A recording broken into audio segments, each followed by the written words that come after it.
triste día en Jerusalén, los soldados le abrían paso a Jesús, mas la gente se acercaba para ver. Selamat sore anak-anakku semua. Hari ini kita kembali bertemu dalam live streaming untuk kita akan mengikuti ibadah perayaan Paskah ya. Silakan selama 1 jam ini kalian bisa menikmati ibadah Paskah hari ini, dan kita akan mengawalinya dengan menyanyikan satu lagu, He is so good to me.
Mari kita berdoa.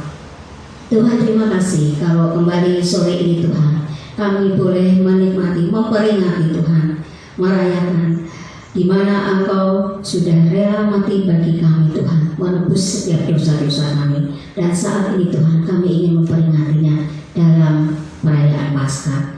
Tuhan, tolong kami, Tuhan pimpin acara ini dari awal sampai pada akhirnya. Terlebih lagi ketika kami mau mendengarkan kebenaran firman-Mu.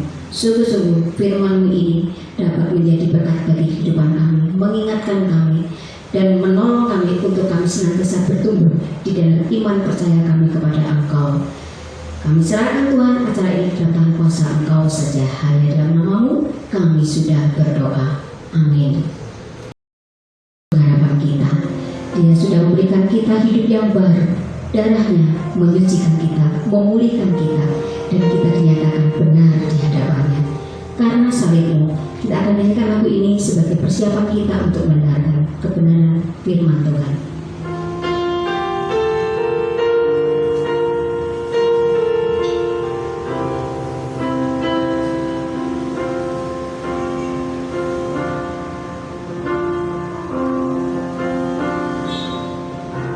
Hanya Kau Tuhan di hidupku,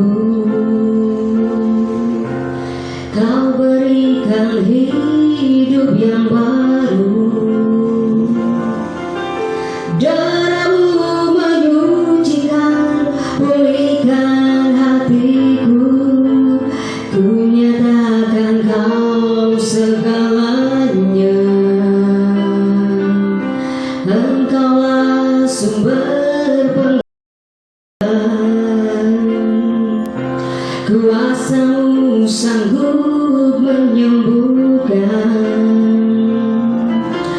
Jiwaku pun berserah hanya kepadamu, Yesus, Kaulah segalanya.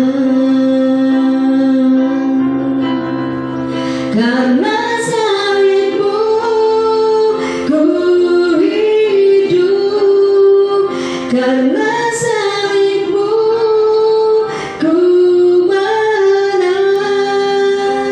Engkau yang berkuasa sanggup untuk melakukan mukjizat-Mu di hidupku.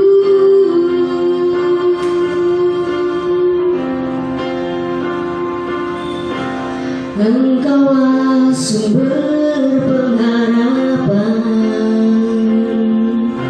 kuasa-Mu sanggup menyembuhkan. Jiwaku pun bersorak hanya kepadamu, Yesus, Kaulah segalanya. Karena salib-Mu ku hidup, karena salib-Mu ku menang. Engkau yang berkuasa sanggup untuk melakukan mukjizat-Mu.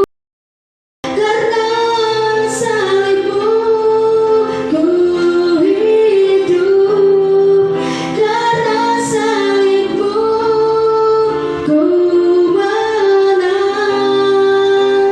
Engkau yang berkuasa sanggup untuk melakukan mukjizat-Mu di hidupku.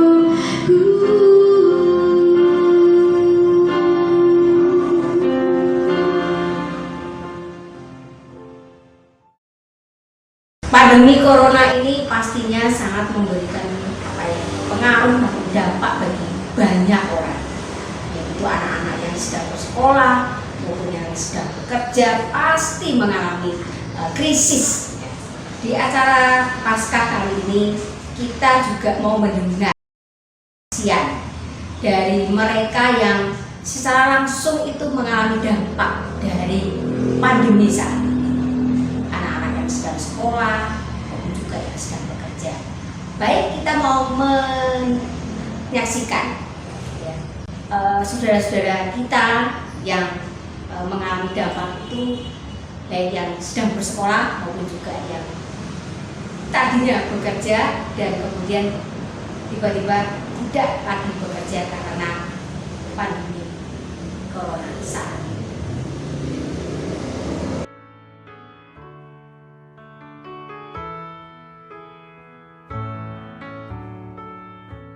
Above all powers, above all kings, above all nature and all created things, above all wisdom and all the ways of man, you were here before the world began. Above all kingdoms, above all thrones, above all wonders the world has ever known, above all wealth and treasures of the earth, there's no way to measure what you're worth.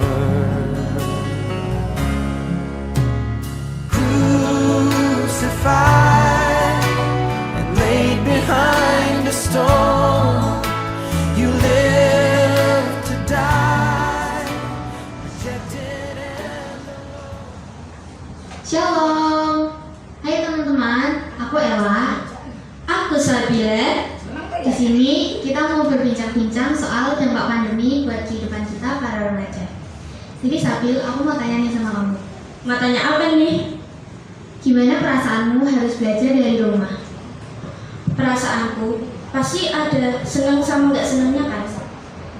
Ini senangnya dulu ya. Senangnya itu kita bisa santai gitu, nggak harus bangun pagi terus. Nah, kalau nggak senangnya Apa? pasti kalau kita lagi zoom tiba-tiba sinyalnya hilang. Parah, itu sering Baru banget. sedih kan? Tapi apa ya? Kalau lagi mati lampu gitu, lagi zoom terus mati lampu. Nah itu kan pasti jengkel banget gak sih? Iya. Kalau kesulitan apa sih yang kamu hadapin saat belajar? Kesulitanku apa ya? Ya tadi ya sinyalnya hilang kayak gitu. Nah itu sulit banget. Apalagi nanti kuotanya tiba-tiba habis. Kalau kamu gimana sih rasanya nggak bisa ketemu teman-temanmu di sekolah?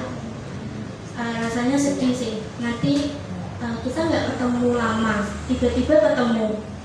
Terus kayak canggung gitu nggak sih? Oh iya sih. Terus bisa jadi. nanti tiba-tiba diem-dieman. Nah, Kalau menurutmu lebih enak sekolah tatap muka atau online atau secara offline? lebih enak offline karena itu bisa memahami materi yang diberikan guru. Kalau online gini kan agak susah ya. Ya kadang juga bingung nggak dalam materinya. Nah, terus kita bisa juga ketemu sama teman-teman nggak sendirian gitu. Kalau kamu kan? Kalau aku sih ya sebenarnya karena aku udah kangen sama teman-temanku yang dulu suka main bareng di sekolah, belajar bareng. Tapi sekarang udah jarang ketemu. Dan pastinya kamu kangen sama kantin sekolah ya enggak? Bener banget sih, kangen banget.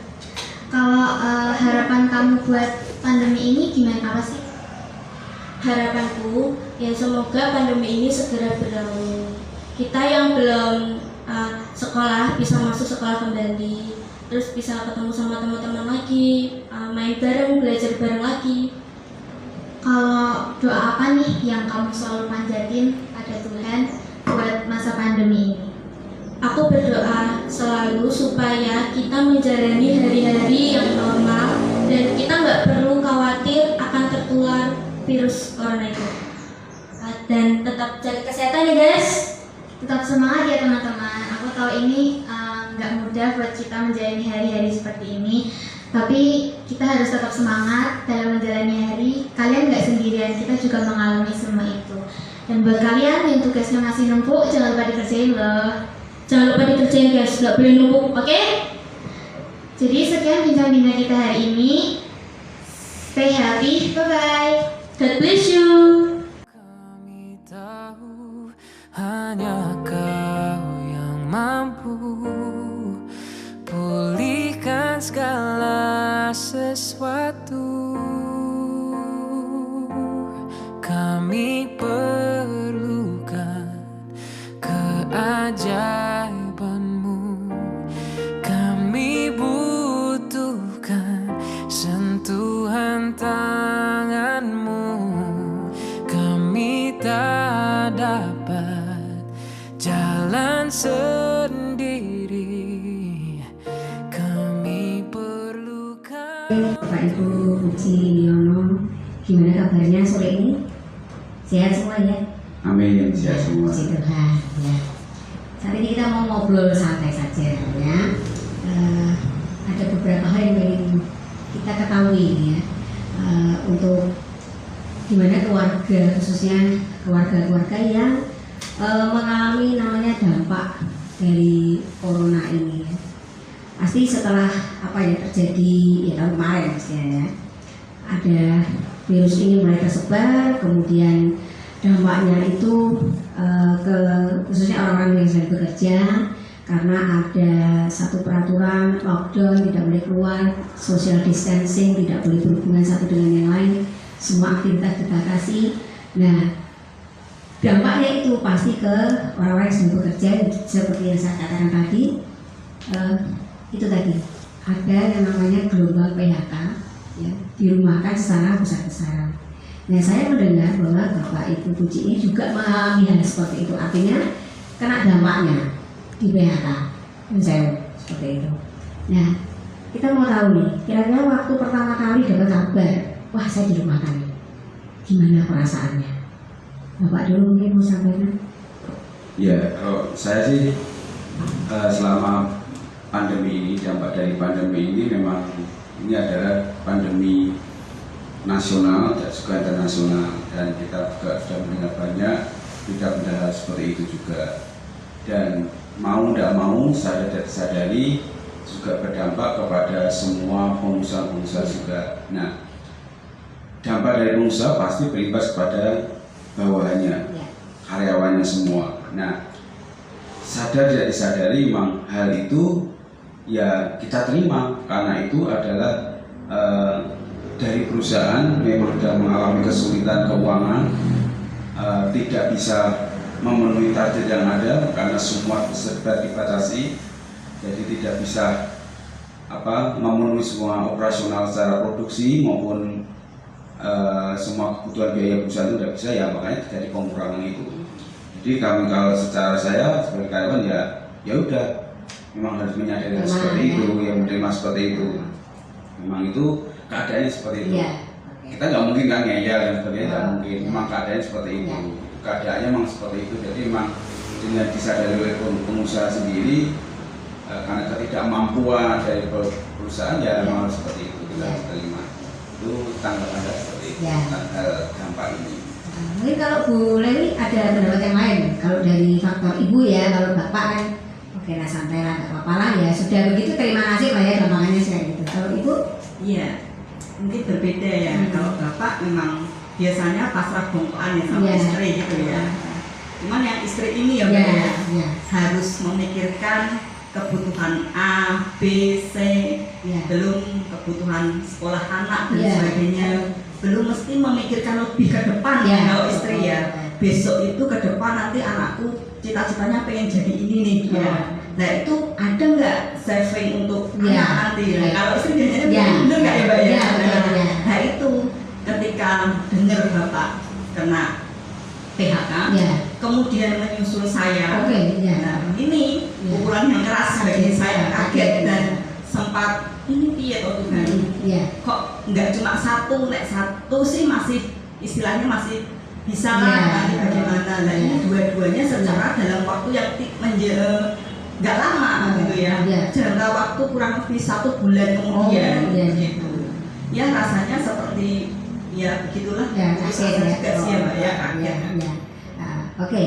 Nah setelah tahu begitu, kan ini yang namanya kebutuhan itu masih terus berjalan ya. Kita kan nggak bisa, oh ini corona ya sudah kita prihatin, nggak bisa ya, namanya apalagi orang makan kan, itu harus. Nah kira-kira setelah kejadian ini tentunya kan, wah karena nggak ada penghasilan, saya harus menciptakan nih supaya ada income, ada pemasukan. Nah apa itu yang Bapak Ibu lakukan setelah ini gitu? Mau penghasilan apa gitu atau gimana gitu? Iya, kalau saya awalnya itu bingung mau bagaimana. Karena secara saya itu di dalam sepanjang hidup saya itu adalah kerja, orang kantoran, orang bilang seperti itu. Saya harus apa ini? Mungkin mau melamar nggak mungkin, melamar di tempat lain nggak mungkin karena banyak yang di PHK kok kan gitu. Terus saya mulai bergumul juga sih Mbak, apa yang harus saya lakukan? Saya mau jualan apa kan seperti itu. Saya bisa masak, tapi kan untuk keluarga, yang menikmati juga keluarga kan begitu. Awal saya jadi reseller online, jadi reseller. Kemudian setelah jadi reseller ya beberapa yang beli adalah teman-teman dekat seperti itu. Terus ada yang beli, ada yang bilang ini kok rasanya kurang ini, kurang ini. Nah saya nggak bisa jawab kan, karena saya nggak bikin kan. Nah terus ada yang usul juga sih, piye nek kamu tuh buat support saya, buat sendiri aja, nanti gini. Nah akhirnya mulai dari situ saya bikin, ini rasanya piye, saya bagi ke tetangga, saya masak ke tetangga.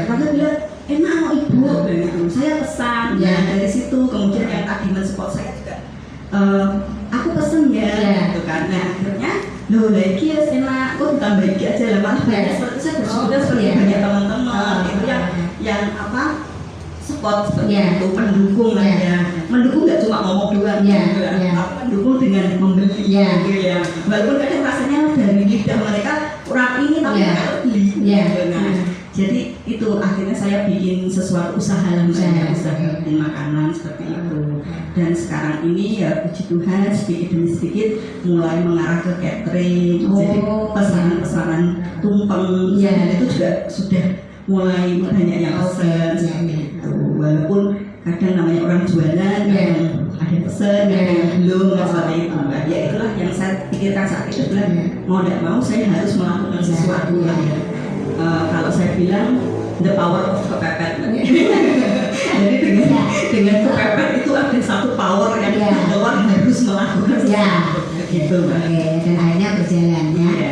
Kalau saya mendengar ini kayaknya wah lancar ya, akhirnya lancar. Wah sudah bisa usaha, puji Tuhan ya. Ada apa usaha yang tidak dilakukan dan itu menghasilkan gitu ya. Tapi dari ini semua pasti ada yang namanya kendala juga ya. Nah kira-kira kendala apa nih? Apa atau Ibu mau jawab? Kendala dalam menjalankan usaha ini gitu ya. Kalau kendalanya itu ya sebenarnya kita tuh belum bisa melayani dengan banyak kuantiti yang banyak sekali. Karena ya terus terang kamu berdua yang mengerjakan. Iya. Itu kendalanya seperti itu Iya. aja sebenarnya. Terus keduanya memang kita memang lagi mencari banyak solusi untuk jualan lagi. Iya. Memang dulu kita tuh pernah jual punya apa kayak warung ya di Matahari itu ya, itu pernah. Nah karena kita sibuk dengan kegiatan kerja juga di banyak itu. Iya. Nah sekarang juga kita apa namanya Mau fokus lagi ya. Karena pandemi ini kita tidak ulang lagi, kita mau jual makanan itu kita ulang lagi di era pandemi ini. Iya. Nah puji Tuhan memang sampai saat ini ya bilang istri sudah mulai banyak pelanggan, sudah punya banyak pelanggan, kemudian orang banyak yang cocok juga seperti itu. Iya. Nah puji Tuhan ini kemarin kita juga memasukkan produk kita ke apa salah satu toko roti dan oleh-oleh di Iya. Kota Semarang, Oh. dan kemudian mereka terima. Terima. Ya. Nah ini yang kendalanya adalah lagi produksinya, memang kita harus siap tenaga juga dan tempat, dan kebetulan tempat kami kan kecil. Iya.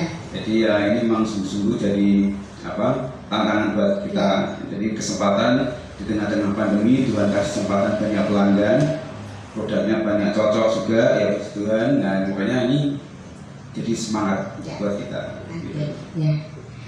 Oke, saya senang ya, saya senang mendengarnya karena ini bisa jadi ya motivasi juga buat saya untuk apa secara pribadi gitu ya. Memang kita mesti bertahan. Tapi saya tertarik dengan statement the power of kepepet gitu ya.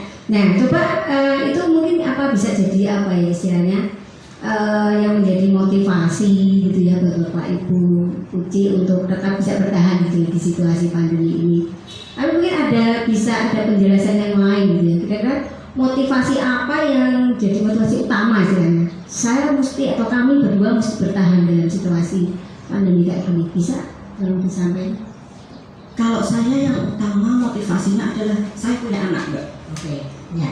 Nah, masa anak yang sudah dianugerahkan Tuhan, saya sebagai orang tua, Bapak sebagai orang tua, masa membiarkannya? Iya. Besoknya, ya terserahlah mau bagaimana, mengalir aja, biar dia yang memikirkan diri sendiri, kan tidak mungkin, Iya. benar nggak? Apalagi anak perempuan ya. Betul, apalagi anak perempuan, dan dia masih SMP juga, Iya. masa depannya masih panjang, Iya. impiannya juga masih Iya.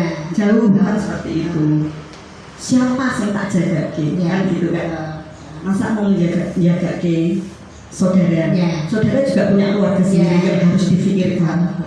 Masa mau jaga ke orang tua? Tidak mungkin ya. Anak orang tua juga memikirkan kebutuhan sendiri. Harusnya anak kan membantu orang tua. Masa Ya. orang tua membantu anak kan seperti itu. Ya. Yang saya pikirkan. Jadi memang motivasi utama saya anak, Mbak. Itu yang membuat Bisa ya, terus bertahan. terus bertahan. Saya harus bisa. Kami berdua sebagai orang tua harus bisa seperti itu. Iya. Oke, memang ya kalau yang sudah kita sudah punya anak itu fokusnya mesti ke anak. Sudah nggak bisa dipungkiri, apalagi ibu ya sebagai wanita mesti mikirnya anaknya, bapaknya nomor 2. Gitu ya. Oke, terus ini pertanyaan terakhir ya. Tentu kita dalam situasi seperti ini, walaupun kita sudah berusaha semaksimal mungkin, yang namanya putus asa itu mesti ada, ya, putus asa mesti ada. Nah, saya mau tahu kira-kira Bapak Ibu Puji ini punya ayat Alkitab yang favorit nggak di tengah-tengah situasi seperti ini, apalagi pada saat Anda berdua ini sedang putus asa. Namanya usaha kan mungkin ya kadang laku kadang enggak gitu ya. Nah, kita putus asa nih. Kira-kira apa gitu ayat firman Tuhan dari mana gitu yang bisa menguatkan kita semua mungkin ya, yang menjadi favorit saat ini tuh apa kira-kira Ibu? Kalau saya mengubah 3, segala sesuatu ada waktunya, ada masanya. Ya, mungkin ini nggak cuma buat kami ya, nggak buat saya itu, tapi untuk semua, karena kita kan nggak tahu ya Mbak. Orang itu pasti ada saatnya di atas, ada saatnya di bawah. Nah itu mengingatkan kepada kita aja, mengingatkan kepada saya khususnya. Jadi memang semua yang ada di dunia ini ada masanya. Jadi ketika kita ada di atas, kita diingatkan janganlah sombong. Karena ketika waktunya pun kita bisa berada di bawah. Dan ketika kita ada di bawah, ya kita jangan putus asa, jangan kemudian mengutuki Tuhan atau mengutuki nasib, jangan. Ya kita harus tetap berusaha karena suatu saat nanti kita pun bisa ada di atas juga, kan begitu. Jadi ya kita nikmati saja, kita jalankan aja apa yang sudah kita lalui, apa yang sudah kita alami dengan tetap bersyukur kepada Tuhan dan tetap melakukan yang harus bisa saya lakukan semaksimal mungkin. Itu yang saya sih. Kalau Bapak mungkin beda atau sama, enggak tahu. Ya, kalau saya sebagai kepala keluarga memang beda ya. Jadi waktu dapat surat itu kayak bagiannya istilah aja semua. Nah ini saya ingat firman Tuhan di Yesaya 41 ayat 13. Saya bacakan, sebab aku ini Tuhan Allahmu, memegang tangan kananmu dan berkata kepadamu, janganlah takut, akulah yang menolong engkau. Itu yang menjadi apa? Kekuatan gitu ya. Ya. Terima kasih sekali buat waktunya Bapak Ibu Puji ya. Saya percaya kita semua, khususnya anak-anak yang sekolah minggu ini terberkati ya dengan wawancara seperti ini ya. Kita bisa sharing satu dengan yang lain. Yang pasti intinya satu itu tadi ya, yang saya ingat terus ya. Kita harus kuat, jangan putus asa. Apapun yang terjadi, ini semua pasti Tuhan punya rencana. Rencana Tuhan itu pasti indah. Oke, terima kasih, puji Tuhan. Tiba saatnya kita akan mendengarkan kebenaran firman Tuhan yang akan disampaikan oleh hambanya. Shalom saudara, selamat Hari Paskah, kematian dan kebangkitan Tuhan Yesus adalah bukti kasih Allah yang nyata bagi kita. Seperti dalam Yohanes pasal 3 ayat 16, karena begitu besar kasih Allah akan dunia ini, sehingga dia mengaruniakan anaknya yang tunggal, supaya setiap orang yang percaya kepadanya tidak binasa, melainkan beroleh hidup yang kekal. Saudara-saudara, kalau kita ditanya tentang kasih, tentu kita sepakat akan kembali bertanya, buktinya apa? Itu juga yang berlaku bagi Allah. Dia berfirman, dia berkata tentang kasih, tetapi dia membuktikan kasih itu. Sejak zaman manusia mula-mula, saudara, waktu manusia jatuh dalam dosa, Allah tetap mendatangkan konsekuensi terhadap dosa. Dia menghukum dosa, dia menghukum manusia, dia mendisiplin. Dia Allah yang suci, sehingga dia tidak bisa bercampur dengan dosa. Tetapi dia memberi kesempatan kepada manusia untuk hidup. Dia memberikan kesempatan bagi manusia untuk berbalik kepadanya. Buktinya Dia mencari manusia. Dalam Kejadian pasal 3 ayat yang ke-9, Allah berjalan di Taman Eden dan dia bertanya, "Di manakah engkau?" Dan Adam dan Hawa mendengarkan tentang itu. Dan Tuhan dalam pasal yang sama, dia menggantikan pakaian dari daun pohon ara yang dibuat manusia dengan kulit binatang. Berarti ada korban pertama di Taman Eden. Dan tema tentang darah ini terus-menerus disampaikan kepada bangsa-bangsa, pada Israel, dan hari ini kepada kita, orang percaya, dan bagi semua orang berdosa di bumi ini, bahwa dia menggenapi apa yang sudah dilakukannya di Taman Eden. Dia menggenapi di kayu salib. Waktu dia menjelma menjadi manusia, dia membuktikan kasih-Nya dengan perbuatannya. Saudara-saudara, ini hal yang sangat penting bagi kita. Yohanes pasal 15 ayat 13 berkata, tidak ada kasih yang lebih besar dari kasih seorang yang memberikan nyawanya bagi sahabat-sahabatnya. Sekali lagi tentu kita sepakat bahwa Tuhan berfirman, tetapi dia membuktikan perkataannya itu. Dia berkata tentang kasih, tetapi dia juga membuktikan kasih yang dia firmankan. Dan biarlah itu menjadi teladan bagi kita di Paskah ini, saudara-saudara. Kalau kita mengasihi, buktikan saja kasih kita. Kalau kita membuktikan perkataan kita tentang kasih, maka itu sesuai dengan firman Tuhan. Itu namanya integritas ya. Ada kasih yang dibuktikan. Dalam kehidupan kita, saudara-saudara, dalam keseharian kita, dalam hubungan kita dengan Tuhan, buktikan kasih kita kepada Tuhan. Saat kita ingin membuktikan kasih kita kepada Tuhan, jangan dibandingkan dengan kasih kita kepada kepentingan diri kita sendiri. Ada porsinya untuk kita mengasihi Tuhan, mengasihi sesama kita, dan mengasihi diri kita sendiri. Tetapi Alkitab mengajarkan kepada kita bahwa yang pertama kita harus mengasihi Tuhan dan buktikan kasih kita itu kepada Tuhan melalui persekutuan kita yang intim dengan Tuhan, mendengar firman Tuhan, mengkoreksi, mengajar hati kita, mengajar hidup kita, mengkoreksi setiap jalan-jalan pikiran kita, dan kita mau dibimbing di dalam kebenaran. Kasih itu memang mudah diucapkan, saudara-saudara, tetapi sulit untuk dibuktikan. Tetapi Alkitab mengajarkan kepada kita bahwa dengan teladan Tuhan Yesus, dia berfirman, dia berkata tentang kasih, tetapi dia juga membuktikan perkataan.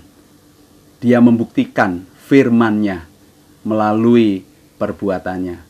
Mari kita mengasihi dengan bukti, saudara-saudara, sampai bukti itu terasa kepada kehidupan orang lain, kepada orang-orang terdekat kita, dan terlebih saya percaya pasti Tuhan akan memberkati kita. Amin. Selamat Paskah, Tuhan Yesus memberkati. Oke, ini adalah saat yang ditunggu-tunggu, yaitu apa? Pemenang lomba yang sudah diadakan oleh Sekolah Minggu. Yang pertama adalah lomba TikTok. Ya, pemenangnya adalah perhatikan di bawah ini. Selamat buat pemenang-pemenang semuanya yang lomba TikTok tadi. Kemudian lomba selanjutnya adalah seni memasak telur, ya. Pemenangnya selamat buat saudara-saudara yang ada di samping ini. Dan lomba selanjutnya adalah menghafal ayat. Selamat juga buat Bapak Ibu Saudara yang menjadi pemenangnya berikut ini.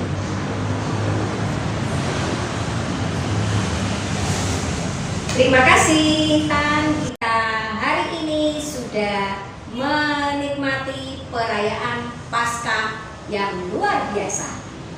Walaupun dalam suasana yang seperti ini, tapi kita tetap bisa merayakan Paskah dengan hati yang bersukacita. Terima kasih buat semua saudara-saudara yang sudah menyaksikan, sudah bersama-sama dengan kita merayakan Paskah, dan kita akan bertemu kembali di tahun yang akan datang dengan suasana yang berbeda. Kita berharap pandemi corona ini segera dapat berakhir. Shalom.